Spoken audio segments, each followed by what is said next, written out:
The story that I always like to tell is I was chatting to a graduate who works for a company that develops software for big financial systems across the world.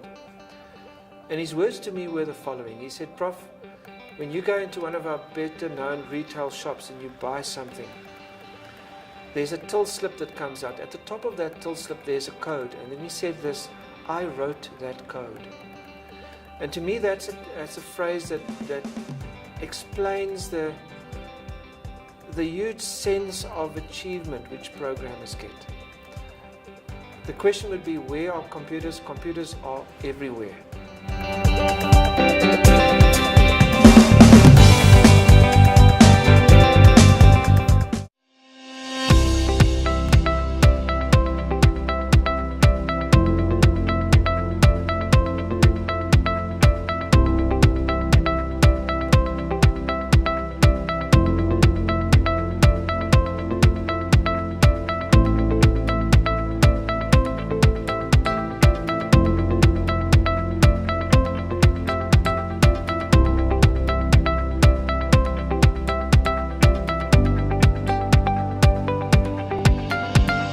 I'm Professor John Kroling. I'm a professor at NMMU Computing Sciences in Port Elizabeth, mainly involved with lecturing first years and computer awareness in schools across the province of the Eastern Cape. The big problem filters down from industry, and that's getting enough matriculant school kids interested in computers as a career. And that filters down on another level where many of the learners, and that's why we focus on the whole province, have this misconception that they need to have many issues in place before they can study computers. And I think the one is they hear of the subjects IT and computer application technology, and then they are at schools where they don't even have laboratories. And they assume that they cannot study computer science without those subjects at school, which is a total myth. I've received first years from real rural areas across Africa, arriving in my class not ever even worked on a computer. And some of them are in senior IT positions across the country and across the world now. I'm Metropolitan Ndendeni. I grew up in Mdantsane, which is in East London, Eastern Cape. I work at Intellect. I studied computer science in NMMU. Semi Joe Makalima, originally from Epizana. We relocated to Durban. That's where I did my studies. Matriculated in 2007 from Mowat Park High School. From there went to NMMU, where I did computer science and information systems. I'm currently employed at DSTV Digital Media as a software developer. Hi, my name is Atiho Mlanjana. I was born and raised in Butterworth in the former Transkei. I'm a business intelligence consultant. My name is Anissa Casper. I'm originally from Port Elizabeth. I studied my undergrad at Rhodes University, then I went over to NMMU to study my honours degree. I did in information systems and economics for my undergrad, and then I also did business management information systems for my honours degree at NMMU. I currently work for Ovations Group, which is a consulting firm here in Johannesburg, and I'm a business analyst.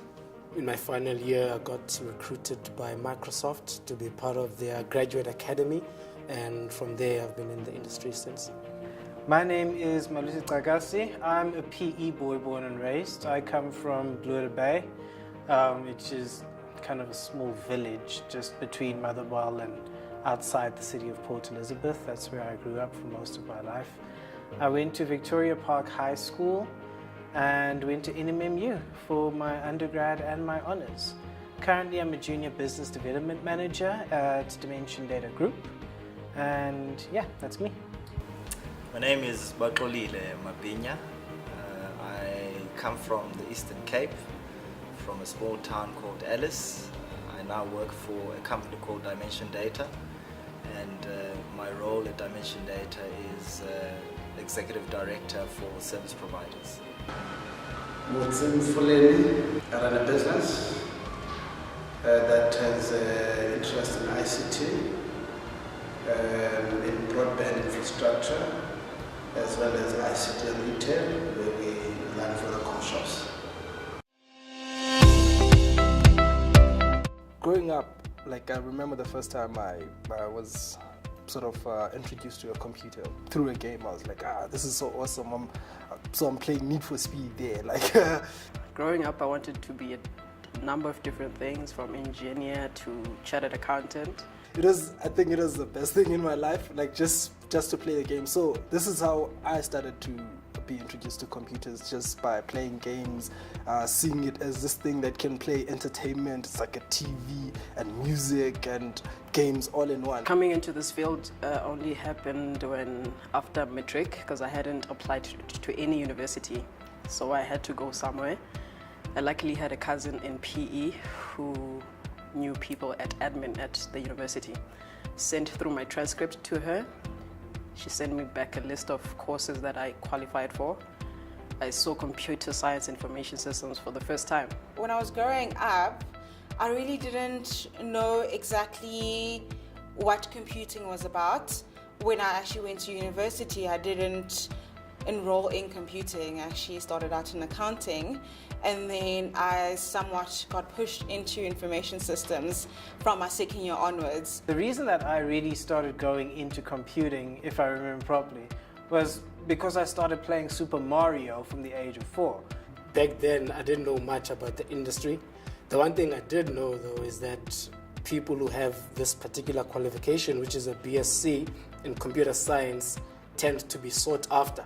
I remember really enjoying technology and enjoying taking things apart and enjoying seeing how things worked.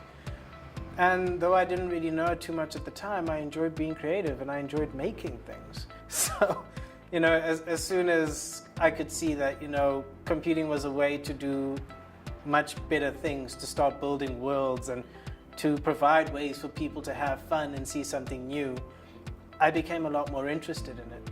Coming from the township, you don't really, you're not exposed to these things. You don't have a solid structure of learning how computers are built or how they work behind the scenes when you're growing up. I never regarded myself as a technologist when I was growing up.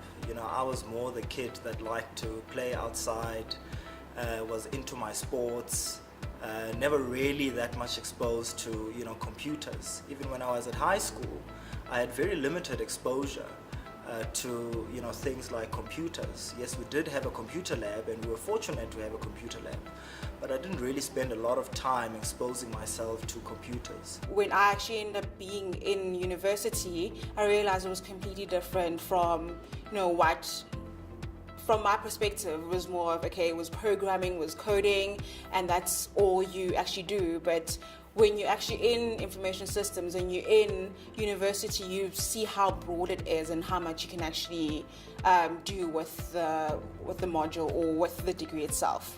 What I did know and had a feeling of was that computers and technology in general was becoming a bigger part of our lives. I saw computer science information systems in a list of your BCom accounting, economics and everything.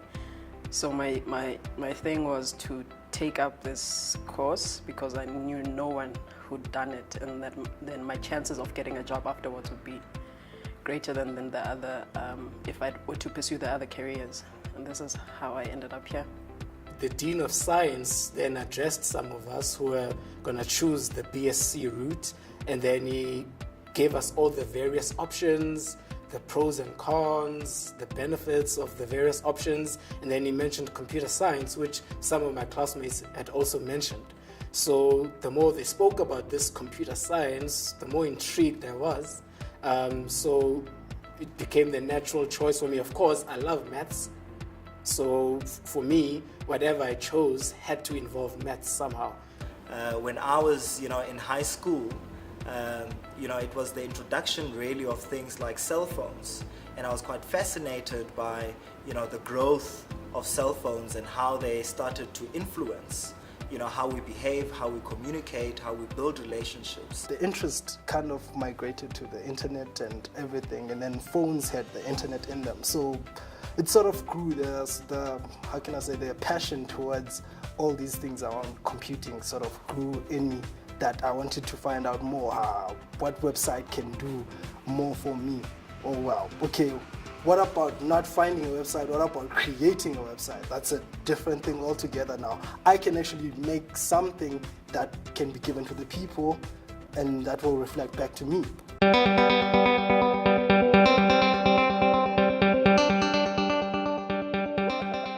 Computer programming is basically the basis of software development. It's how you teach the computer to do certain tasks. So you're basically creating a program that will do the task you want. So if you want, let's say, a calculator, you're gonna define the screen, and when you press this button, you have to define what that button does, how this button looks, that type of thing. So you're basically creating something. It's sort of like art. You're making this thing that's like, that has this look or this feel, and in that feel, it works in a certain way.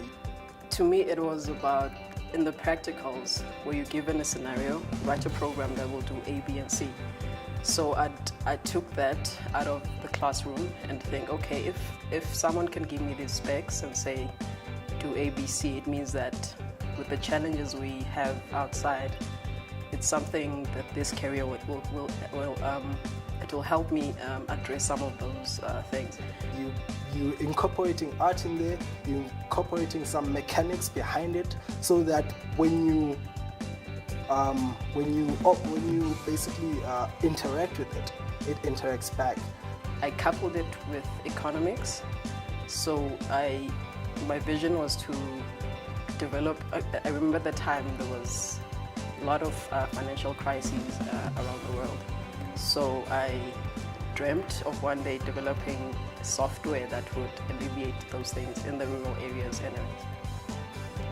Tourists will know that if they go up the Rockefeller building in America, there's a computer program driving that lift.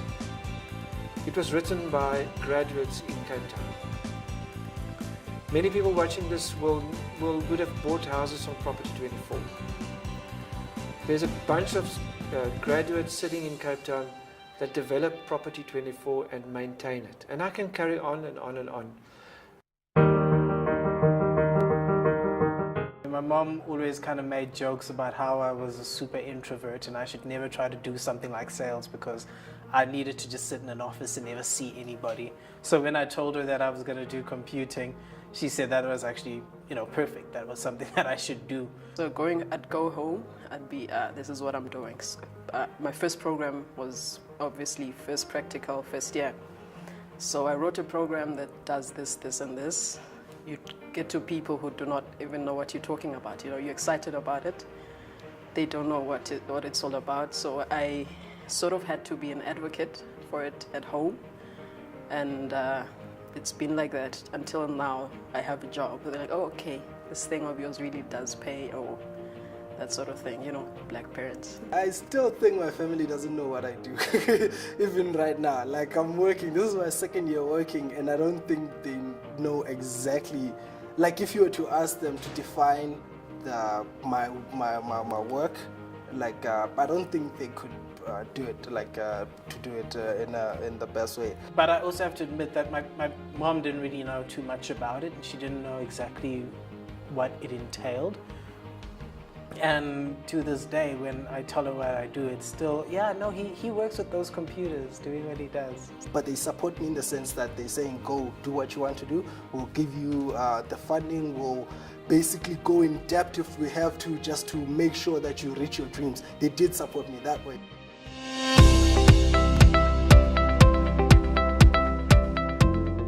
In our discipline, there's up to 300 different careers, and every individual literally plans their own career as they go along, so they have that flexibility. The thing is with the computer science is it's versatile, right? It's flexible. You could program a plane, you could program a computer, you could program a fridge to do anything. It is not uncommon for our graduates to have up to 7 job offers during their final year.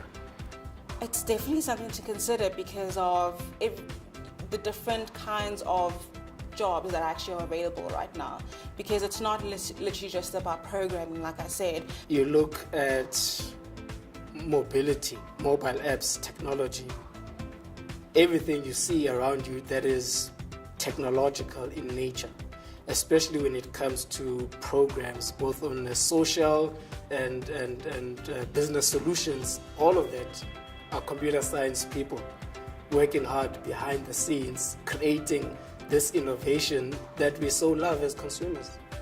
When you get into this stream, I think you think about things differently.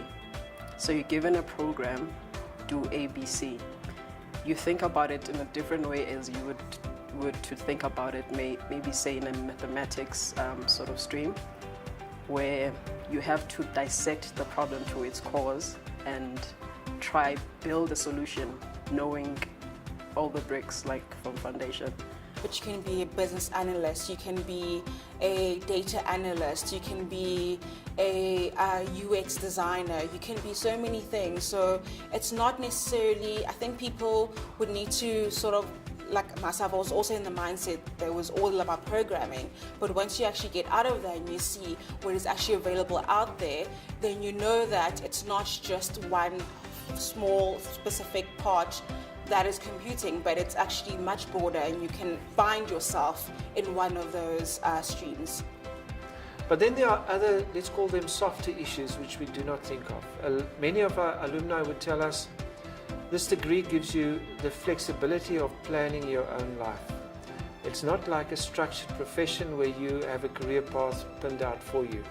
Computer scientists they're strange people, right? They're like mathematicians who just got too creative one day and decided, I'm going to try this instead. So getting to work with people like that who challenge you every day, but who'd also like make you think and make you laugh, that was by far the most fun part of actually studying computer science.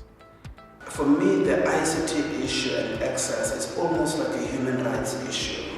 You can't want South African kids, particularly those coming from similar backgrounds with me, you want them to excel, you want them to be thought leaders, you want them to be innovators, but have no access to internet or connectivity, because their mates, their peers somewhere else in the world are already doing these things, already are garage innovators, already ahead of the trend.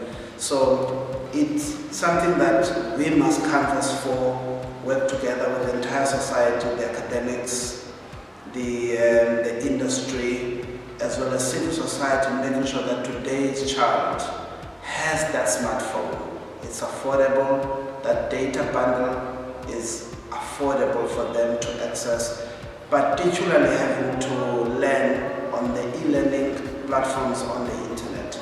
It's almost like access to water. That's how important it is.